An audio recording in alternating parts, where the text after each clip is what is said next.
Joining us now live at the desk to discuss this, Endeavor PAC founder Tiffany Smiley and the Federalist reporter Brianna Lyman. Thanks for being here, guys. I'll start with you, Tiffany. I really felt like tears in my eyes there. Yeah, I did too. Because he's just, like, these are his roots and these are his kids, and all he's asking for is the truth from people and to be brought in as a dad so he can take care of his kids. To protect women, to protect young girls.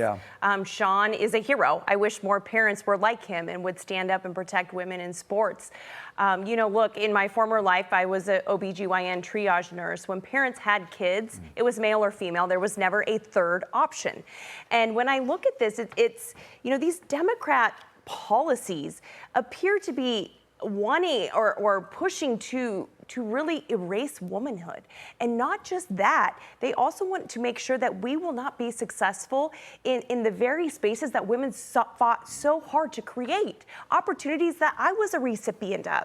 So I commend Sean. I urge him to continue to fight and share the truth. I know amazing women at Icons who fight this issue and are bringing awareness across the nation, and we have to keep doing that.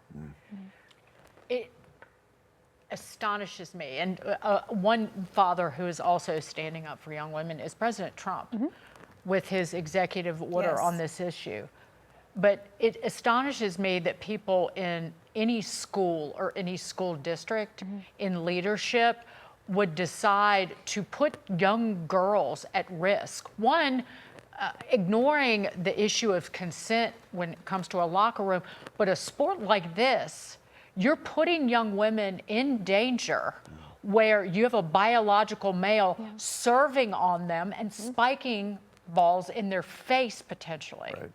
Yeah, and what Sean is fighting for at the core of all of this is he just wants reality to be recognized. He wants people to recognize and respect that there are biological differences between men and women. And Dagan, you bring up a great point, Trump's executive order. In Michigan, the Republican-controlled House has put forward 2 pieces of legislation to protect girls in sports, but the Democrat-controlled Senate will not hear those things. And President Trump's executive order is wonderful, he's fighting, but it only goes so far if you get a Democrat in the White House who rescinds that executive order. And Congress seems to have no appetite to actually codify not only this executive order, every executive order. So if we lose the White House in a few years or 10 years, whenever it may be, we're not going to have the protections in place for these young girls at the federal level or at the state level.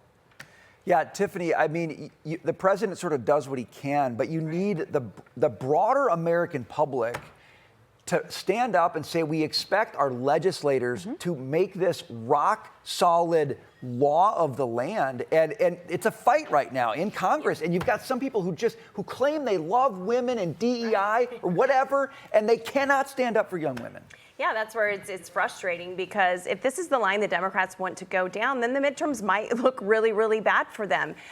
This is a nonpartisan issue. This is about protecting young girls and young women in this country and protecting our space for opportunity.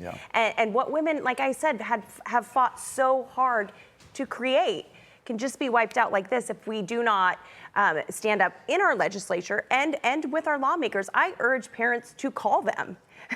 To make sure that you are calling, make sure their phones are ringing off the hook on this issue if they are not supporting it and backing it.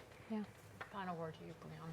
I just think it's ironic that all these feminists who claim to be for women's rights are saying nothing when men are invading our spaces and trying to tell people like us how to actually be a real woman. There are a few who are left-wing liberals, but they are standing up for women, like Martina Navratilova. She's one of them. We need more of them. Yep. Brianna and Tiffany, thank you so much. Thank you, guys. Good to see you.